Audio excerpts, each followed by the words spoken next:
Welcome back. Now, the latest attack on the train station at Igwebe in Edo State has again brought the issue of railway safety in the country to the front burner. That's similar. Now, this attack now is similar to the one that happened last March in the northwestern state of Kaduna, where over 8 persons were killed and over 60 kidnapped. In the case of Edo State now, security agencies are still searching for at least 13 persons who are still being held captive by the gunmen who stormed the train station and whisked away the passengers while they were waiting to board the train. What is shocking in the latest incident is that the gunmen carried out their operation without any hindrance, as security was not available at the station at the time. Now, following the incident, the federal government has disclosed plans to establish what it calls the Nigerian Railway and Host Communities Security Outfits now to curb attacks and protect passengers. The Minister of State for Transportation, Ademola Adegoroye, who disclosed this, said the government is determined to forestall train station attacks, starting with the establishment of a collaborative initiative between the corporation and host communities. This is, of course, in addition to other security initiatives the government has put in place since the Kaduna rail attack last March. Let's discuss security now on our railways, and now being joined on the program by Patrick Agbambu, who is a security expert. He joins us from Abuja, I should say. Patrick, thank you very much for joining us on the program. Are you surprised that we would have another attack on our rail infrastructure? I mean, this time a train station targeted, just 10 months after the incident that happened in Kaduna. Yeah, well, hey, thank you. Happy New Year, my brother. Yes, I would say I'm surprised, and I would say I'm not surprised. I'm surprised because I expected that all the railway stations and the rail lines would have been protected based on the arrangement and the aftermath of what happened on the Abuja-Kaduna rail track. I expected that I should have been taken. And so that is why I'm surprised. But I'm not surprised because, you know, I must call a spade. It's what it is. It's known for. The Nigeria Police Railway Command has failed.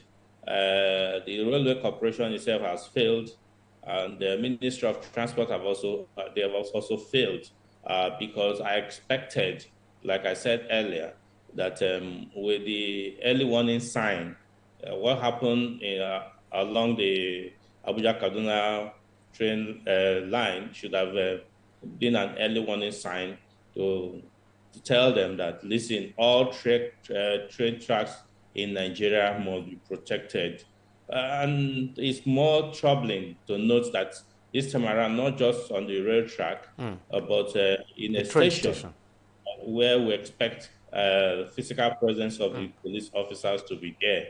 But again, I know that I'm not one of those who believe that being reactive, because if the police are there and these kidnappers arrive, there may be shootouts, there may be some instant casualties and all that with the passengers and the workers of the station present. So I expected more of a proactive measure, more of intelligence, because mind you, before any of such attack or any of such operation by these criminals, they have done their homework properly.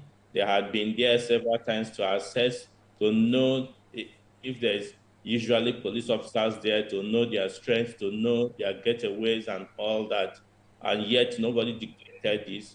I know that the train station itself, particularly, is a little bit far from the community, and so the community people may not have noticed their movement particularly. But do you really think this attack that happened now could have happened without anybody in the community that is close to the train station now knowing? Because just as you said, these bad people now would have carried out their surveillance on that train station. Obviously, they would have carried out their surveillance probably for weeks or months, and they obviously know that that train station hasn't got security men in place and all of that. And then you look at that environment. The train station is just like in the in the middle of nowhere. I mean, it's just open. It's not as if it's fenced out or anything. So is it possible that they would come, carry out this operation, and what we understand is that they drove in vehicles and they were able to herd their captives now into these vehicles and then just drive out without people, without anybody in the community knowing at all about this? I don't think it's possible for them to carry out this operation without anyone in the community knowing. I don't think there's always an insider. There's always somebody who is a pointer in the security palace who must have guided them on the way out, because they will make inquiries about how quickly was the distance between the train station and the next available police station in case there's going to be a response from the police. They must have done all this and properly, and they will need somebody to guide them. So there is certainly an insider, somebody either within the train station working there, or somebody within the community who must have been their pointer, and that is for sure. And a lot of questions comes if you know you are putting on a train station far from where the activities. You must also inbuild security properly right from the onset. All the train stations, I think this will also serve as a warning that all the train stations right now, immediately, we don't need to wait for another. Attention must be paid to all the train stations where they may likely attack. So to answer you directly, people in the community, some people there must have known about. So how important is this initiative that the Minister of State for Transportation is talking about now? This initiative, what he calls the Nigerian Railway Corporation and host communities security outfit, or he calls it committees now. How important is that? Do you think that is enough? That will be enough to end completely, or probably reduce not just attack on rail stations now, even stealing of rail infrastructure, because we've seen quite a lot of stealing take place as well. You see, in Nigeria, there are two things that are almost becoming common to the people in authority. One, when something like this happens, they are quickly they start bringing up some ideas which you question if they really thought about it. Is it now you're thinking about having a railway, a community, security outfit or committee or whatever they call it? Is it now you're just thinking about it? I think that I've said it before somewhere else, that I said I've been issued to all the communities that have the railway infrastructure cutting across their communities must be integrated into into the railway collaborative system, where they must buy into accepting that this railway lines or this railway facility is bringing development to our community, and so we must protect it and not work against it. And these are the people that would report to the authorities if there is going to be any infringement or any attack on these facilities. We don't need another set of security outfits. We have too many security outfits in the country. All you may talk about is maybe Nigerian police strengthening their railway command, strengthening it and decentralizing it, because it's still being controlled from Lagos, and what you have is having just a similar to nothing. In that train station, you may not have a particular police presence there, apart from the police station in Igwebe town coming to oversee what is happening there. So I think it should be strengthening what they have and having a very active community relations committee, but not setting up an outfit. Now very quickly, when the incident in Kaduna happened 10 months ago, up till this moment as we speak, I'm not aware of any arrest at all that has been made. The terrorists who carried that attack, no arrest has been made so far. And don't you think, because well, I wouldn't say the authorities are not doing anything. I don't want to use that. I don't want to say they are not doing anything, but because nothing was done, so to speak, in terms of arresting people and trying to bring them to justice, that may have, emboldened this set of criminals now who carried out this latest attack. And if nothing happens after this, if no arrest is made, we might see subsequent attacks on our, on our railway infrastructure. It could be a train station. And let's not forget, that of Kaduna was a moving train. A moving train. This, a train station. Who knows what could be next? Yeah.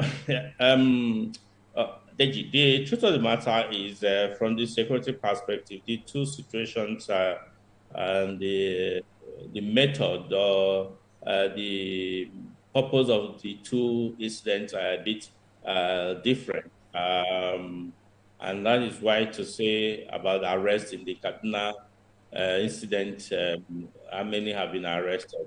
No. This one in Igwebe is particularly what has come to stay within our society, which is kidnapping for ransom. And like I told somebody, kidnapping for ransom will continue as long as it remains a low risk, high yield business in Nigeria. We must find a means of discouraging it and stopping it if possible. Whereas that of Kaduna Aziz was more of a terror attack, purposely to campaign or pressure government to release some of their commanders that were in custody. And so they were not interested in collecting any money from any. But they did make money from it anyway. The money that was made from it was an individual who undertook venture negotiations on behalf of these terrorists, whom was later arrested by the security agencies because the people actually said, look, we're not asking for any money. We didn't request for any fund. And that is the situation. Well, but the truth is that, look, if something had been done, probably that would have sent a signal to anybody. You're quite right that kidnapping is a big problem and, seemingly lucrative enterprise. But people, for these criminals to now begin to target train stations, just go there and, pack people up like sardines, it's quite scary. And we have quite a number of train stations now that are isolated, that are in remote areas. So I'm just wondering, that's the reason why I'm just wondering if you think this is going to be a trend.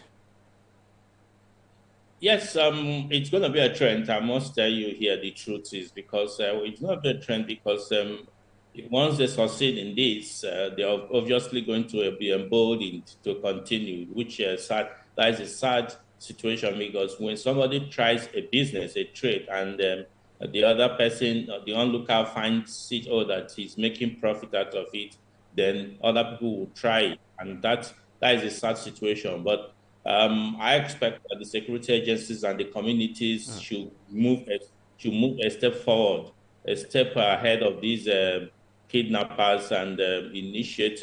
There are very viable initiatives that can be taken to stem this, to make sure that it doesn't become lucrative and it doesn't continue like this, because it's not something that we should be talking about in this day and time when there are means of solving some of all these problems. Patrick Agbambo, thank you very much for your time and thank you for your insights there. Thank you. Well, we'll take a short break and we'll be right back. Stay with us. Don't go away. Opinions are free, facts are sacred, but truth is universal.